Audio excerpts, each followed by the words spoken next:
Theorem 4. Let S a subset of Rn be any closed convex set, then a point y is either belongs to the set S or there exists a hyperplane which contain y such that all of S is contained in one of the open half space generated by that hyperplane.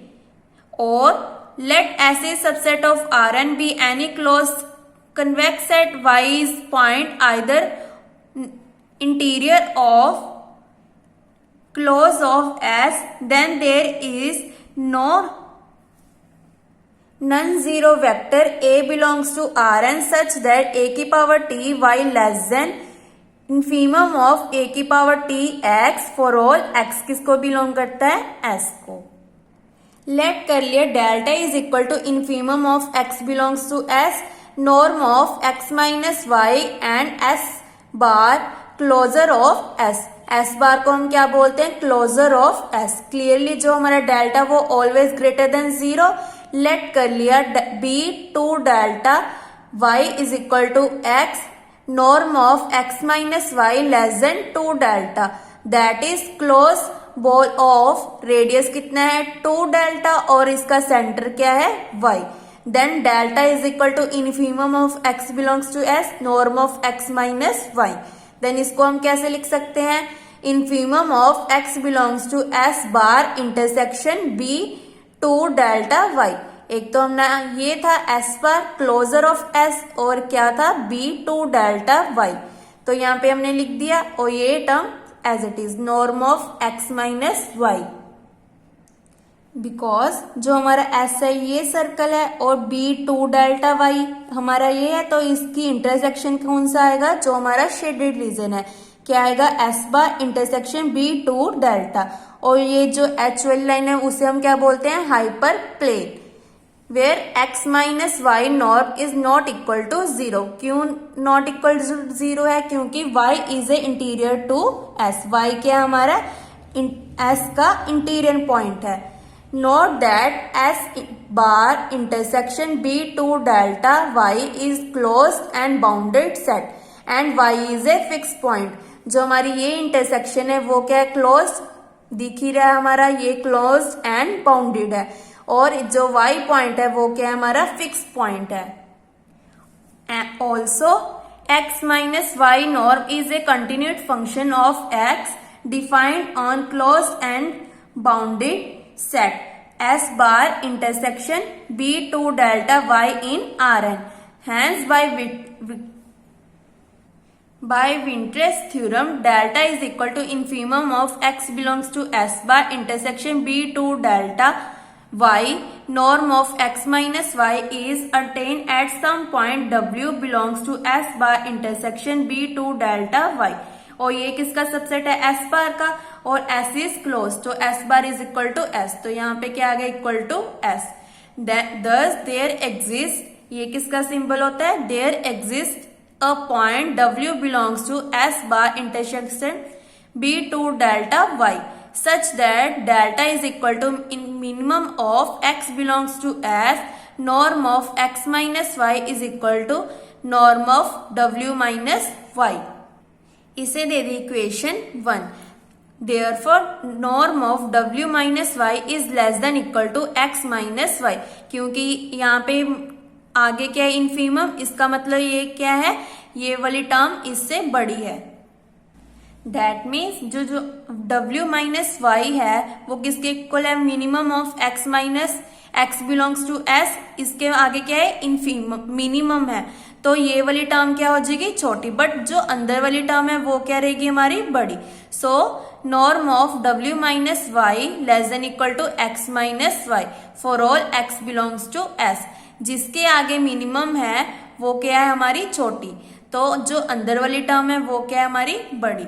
इसे दे दिया A. Note that W is boundary a bounded point of S and S bar is a convex set being closure of a convex set. Let A is equal to W minus Y.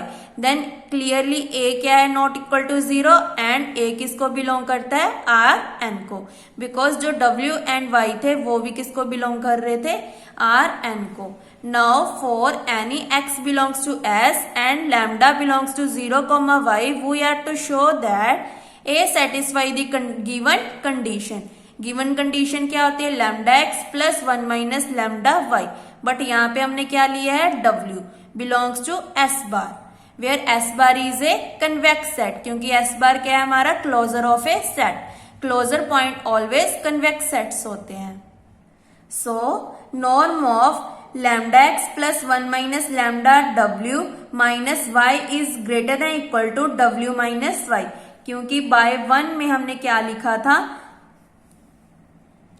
Bye ए में क्या लिखा था हमने, w minus Y norm is less than equal to x minus Y norm. Similarly ये वाली पूरी term किससे बड़ी है, w माइनस वाई से, और norm of w minus Y is less than equal to lambda X plus 1 minus lambda w minus Y, because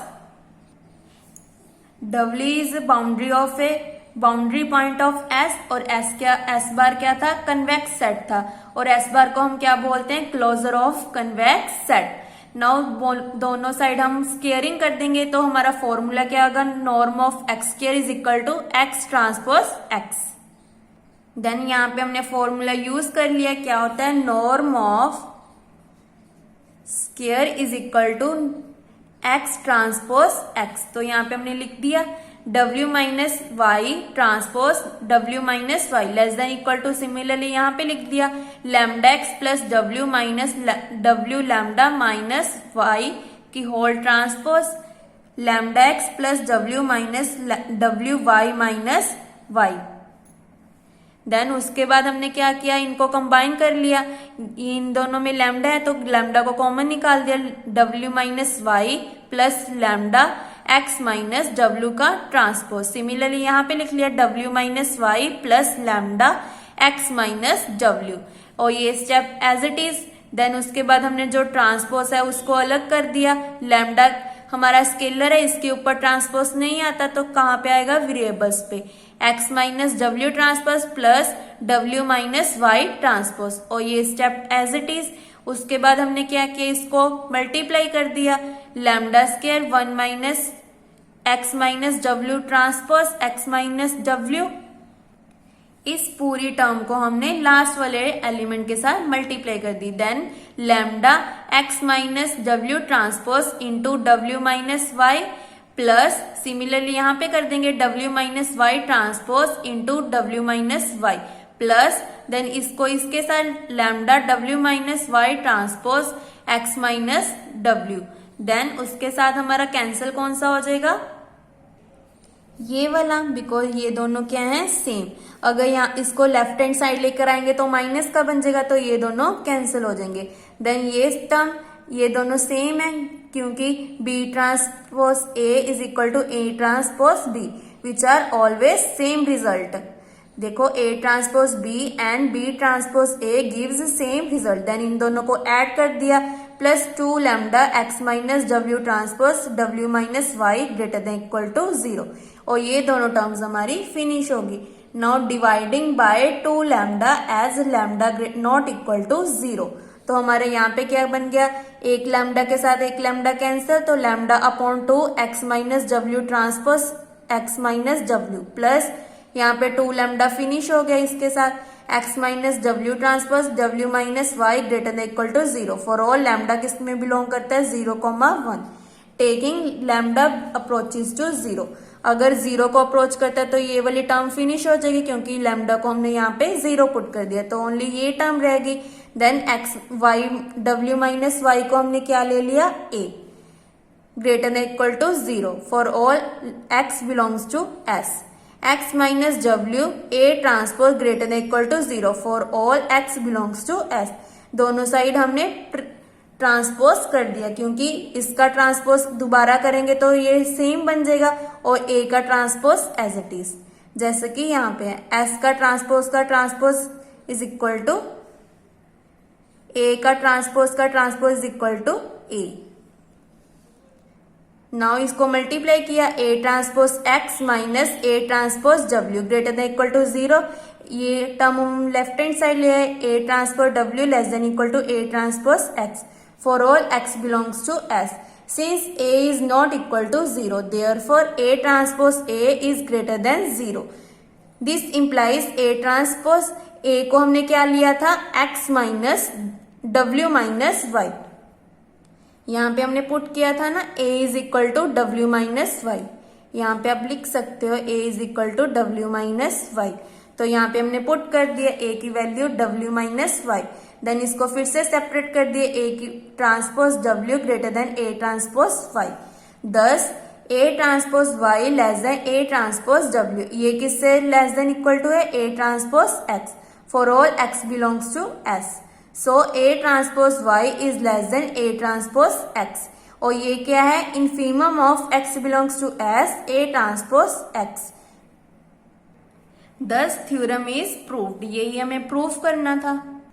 A transpose Y is less than infimum of A transpose X for all X belongs to S. Now हमने second condition क्या prove करनी है, S is contained is one of the open half space generated by that hyperplane. उसके लिए हमने क्या किया, let C is equal to A transpose, then as A transpose Y less than A transpose W less than equal to A transpose X, जो हमने star लिया था वो इक्वेशन ले ली for all X belongs to S. This implies C को हमने क्या ले लिया, C Y less than C W less than equal to C X. हमने ए ट्रांसपोज को क्या लेट किया है, सी, देन यहाँ पे हमने पुट कर दिया, और C X greater than equal to C W less than C X is equal to Z से, इसे हमने इक्वेशन को जेड ले लिया। Consider the hyperplane X belongs to R and Cx is equal to Z. Hyperplane की equation क्या होती है, Cx is equal to then to implies, to equation हमारी ये थी, to implies that y lies on the hyperplane Cx is equal to Z and Cx greater than Z for all x belongs to s. This implies s is contain an open half space generated by the hyperplane Cx is equal to z. Hence proved, यही हमें prove करना था। S is contain an open half generated by the hyperplane Cx is equal to z.